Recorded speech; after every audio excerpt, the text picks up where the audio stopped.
us, the Governor of Lagos State, the guest speaker, Monsignor Bishop Kukah, and for the other protocols, may I stand on the existing rules. May I start by congratulating the knights. I am supposed to be in Akure to start a marriage encounter this evening, and I offered to come because I thought I had worked with Mr. Audu, and not just that. The Knights collaborate with the Family and Human Life Unit on having an abortion vigil, reparation for abortion every September. And so I'm indebted to you for your support of the Family Unit.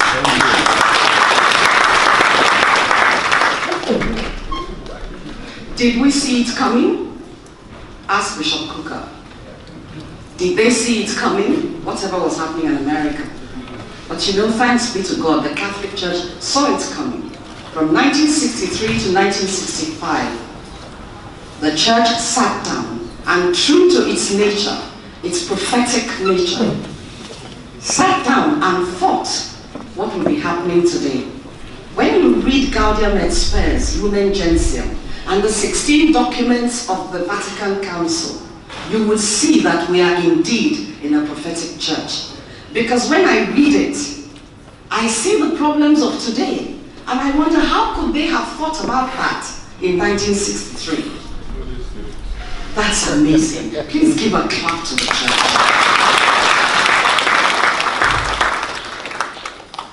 Following that, the popes that we had after that began to dwell on key issues of the society.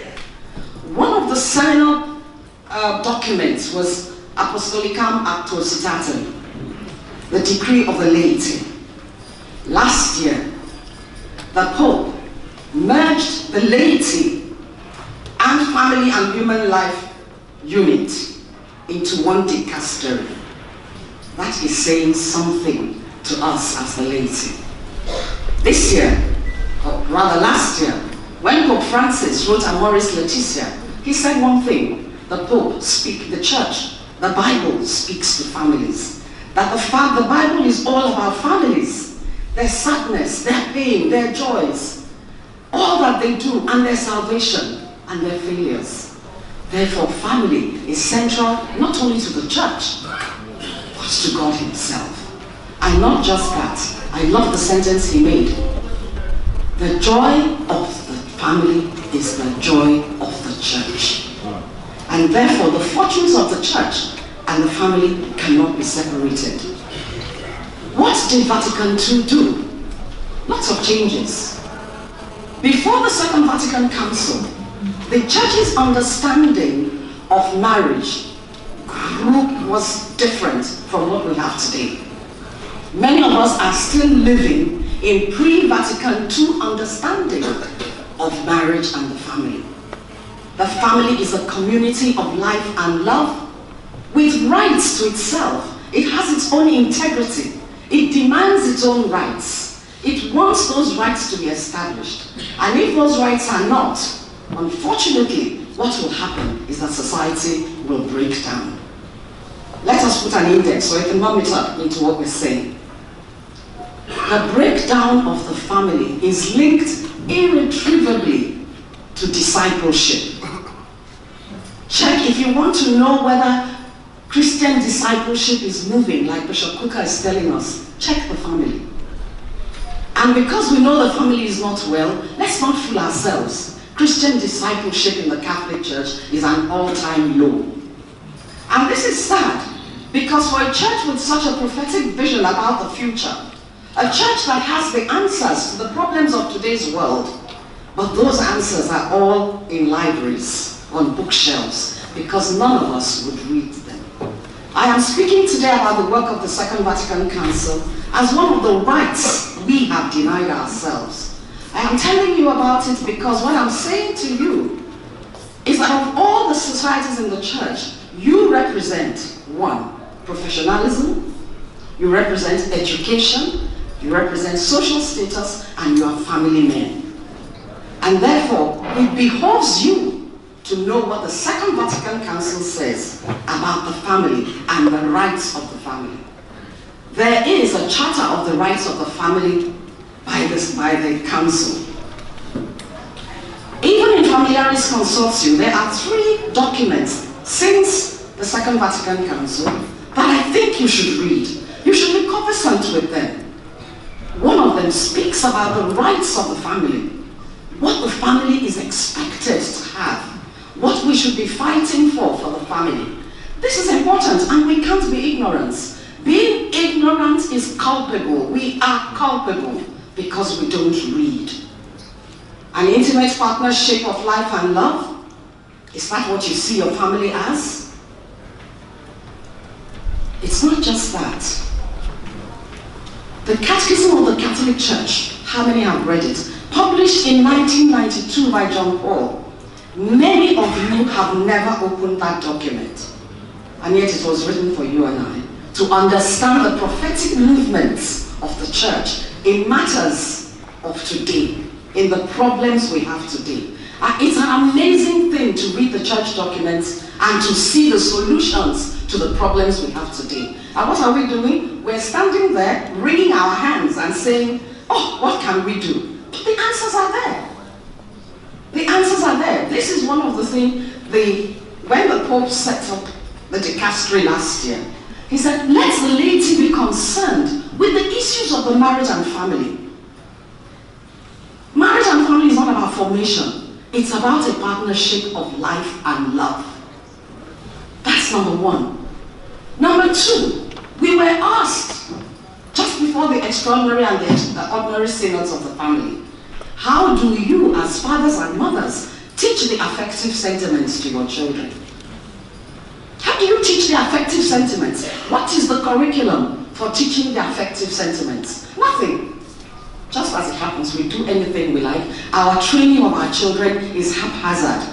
Yet, the Catechism says that it is the marriage, the matrimonial covenant, is not just for getting married, sex and children. It is primarily for the good of the spouses, the begetting and the right of the child to have the parents have a curriculum in his head. What is it that we have as a couple? What is our goal in life? What are our values? What is the thing we want to work for life? I speak to teenagers and the only value they have is money. Money. I want to make money. What has happened? And John Paul warned against this. And that is exactly what Bishop Kukah is saying. That has happened, contrary to what the Pope was hoping would happen. If men put so much value on money, what happens is that their wives don't want to sit at home? Because the men say, it's me that feed you. It's me that house you. It's me that pay this. How much do you contribute? And therefore, contribution to the family becomes financial and monetary. Once it happens, the women want to go out so that they show you that they can also bring something. John Paul says, and so by this we deny our children the right of maternal care. What Bishop Kukah is saying, we are sending them off to creches because the only thing that would impress a husband is that I bring money. And so John Paul warns men, be careful that you don't drive your wives to looking only for money. That you appreciate what happens at home, because if you don't, you deny the children their rights. You deny your wife the rights of her motherhood, and you deny yourself the rights of enjoying your fatherhood. If you read Familiaris Consortium, and I hope you will read it, that is the Magna Carta of the family. Please read it. It is called the family in the human world, the family in the modern world. The Latin equivalent of it is Familiaris Consortium. You want to know anything about today's teaching of the Catholic Church on marriage? Pick that document up. Please read it as a study. Do it as a spiritual work. Take it and read it. You will be transformed by the information. And not just that, you will feel empowered to do something against some of the evils that Bishop Kukah has raised in his book. Mine is to offer the solutions, which the church has already. They're not my solutions. They're solutions of the church. I went to a conference, and at that conference I was told that a child, a neuroscientist, an American neuroscientist, says that a child is born with 10% of his adult brain. By the time he's 2 years old, he has 80% of his adult brain. That means something, that that little toddler, 2-year-old, has a brain capacity that is equivalent to yours, only less by 20%. That tells you that that child has to be occupied. So some of the issues we're having today in psychology and the problems in homes arises from the fact that ages 1 to 7, when mothers should be there raising their children, they're not. And what gets into the brain at that age remains forever. It's a terrible thing, and it's against the right of the child. 10 years from now, 10 years from now, within the church, which parish are you in that has a program for youth 14 to 20? None. I can say it because I know. None. No curriculum. Nothing systematic and nothing systemic. We all need to join hands to do this. We have the right to housing. Let me go to the question of sex. There are 4 things that cause problems in marriages post-wedding day. 1, communication, poor communication. 2, finance. 3, sex. The marriage bed in Catholic homes is sick. Sick, sick, sick. Then in-laws. Which parish has a systematic program that addresses these 4? We at the Family and Human Life Unit are busy training people to be able to handle these in their parishes. Marriage preparation is fantastic, but do you know that marriage preparation has 3 levels? Remote, proximate, and immediate, according to Familiaris Consortium. What do we have in our parishes? Immediate, and we're all crying about immediate. Who do you know goes to university without primary school and secondary school? And so we get people into pre-marriage. We don't have remote, we don't have proximate, and after they've married, we don't have enrichment. Meanwhile, they have all these problems. Sex becoming the first one. A lot of families believe that we're in the old generation of rights of a husband to sex on demand. Sorry, the church doesn't teach that anymore. It is no longer sex on demand, because today, church's understanding of marriage is it's an intimate community. A sexual community, yes, of life and love, but it is underlined not by pleasure and demandingness, but by love. That brings me to the question of what do we do about teaching sexual education to our children? How many men here have discussed wet dreams with their sons? It is the right of your son to have a good health education, to have a good sex education. Otherwise, trust me, social media will teach that child. Today, we know that at least 60% of 10-year-olds who have a telephone have pornographic pictures on their phones. Whether you like it or not, this is a fact. We also know that 30% of children are abused. Lagos State, on the 27th of last month, had in the Punch newspapers that 25% of girls living in Lagos State are no longer virgins by the age of 18. This is Lagos State figures, and trust me, I think it's conservative. Very conservative. Then the question that begs you is, it means increase in abortions, it means no sexuality with no sexuality education, we're having problems. Now, what are the problems? Lagos State schools and most of the schools, and with due respect to the governor, they are teaching sex education that inspires curiosity and not chastity. Fact. I have the books, I have spoken to the teachers, I have visited schools, and we're working on this. And there is no parental voice that children children have to say, no, my daddy taught me this, my mommy taught me this. Another thing we do, injustice to the woman. Why will the marriage bed be okay? When first of all, the young girls want to go and make money to compete with their husbands, and they don't want to get pregnant. Meanwhile, the companies themselves want to make money, so they don't want pregnant women. So the women decide, if there is no sex, there will be no what? Pregnancies. How many Catholic clinics have natural family planning? God has devised a way in the body of the woman that she doesn't have to get pregnant for every sexual intercourse. Because the Catholic Church teaches that every sexual act must be open to life. And so husbands are cheated of sex in the marriage. Wives cheat their husbands of sex because nobody knows anything about natural family planning. Then husbands who must have sex cheat their wives of their healthy dignity by insisting that they take contraceptives. Contraceptives we know increase cervical cancer, breast cancer, and cause thrombosis in women. That's why I told you the marriage bed is sick.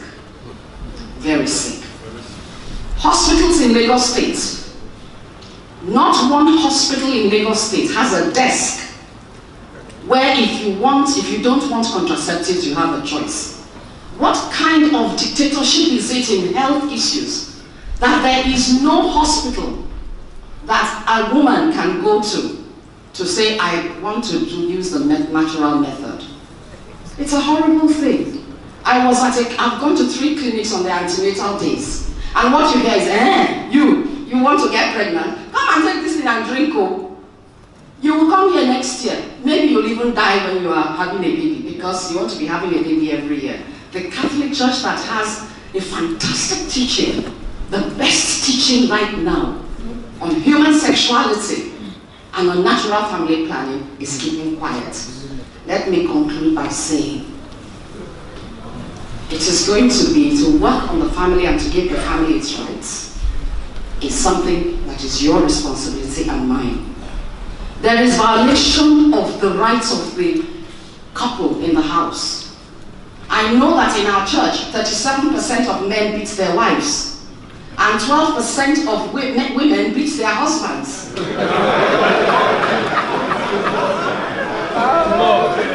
This is from a research result that we did at the Lagos Resource Center validated by the University of Ikeja.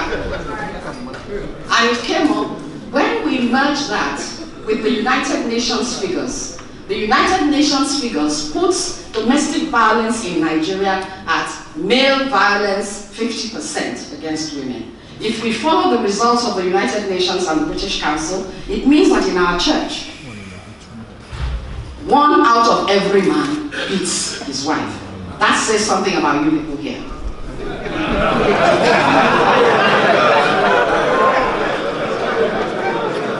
But it is true, you need to ask yourself. Bishop Kukah ended with asking, what do you represent in your family? What is your family like? Do you teach your wife the affective sentiments? Do you and your wife teach your children the affective sentiments? I will end with a little story. And that story is a man who got married, was in love with his wife. Very much in love. But as the years wore on, don't you and I know how love flies out of the window? Don't we know? We know. How we wake up one morning and we wonder, who is this monster that is sleeping by my side? Don't you know how we know it? And so why are we so silent about this? Anyway, this man recognized that and realized that 15 years on, he was seeing his wife as a competitor. His wife was becoming almost his enemy. So he took a decision. As the leader of the house, I am speaking to you as leaders. Uneasy lies the head that wears the crown. The leader must change and bring love into the family. So this husband decided, rather than complain about my wife, rather than do the wrong things, maybe I should introduce a little thing to bring a little love. His wife was cooking in the kitchen. he put on music that he likes and that he thinks his wife appreciates. Put it on his iPad, took it to the kitchen, passed his children, who were in different parts of the house, and started playing this music. Went to the kitchen, his wife was cooking, switched off the cooker. The wife was looking at him, took her away from the cooker, and started dancing to the music in the kitchen. And then he wasn't looking, he turned away from the door and kept dancing with his wife. And then at the end of the dance, he heard a standing ovation. From who? His 3 children. And he turned to them and he said, "Why are you clapping?" The little girl of 10 said, "Oh, Daddy, just seeing mommy in your hands makes me feel so loved. God bless you."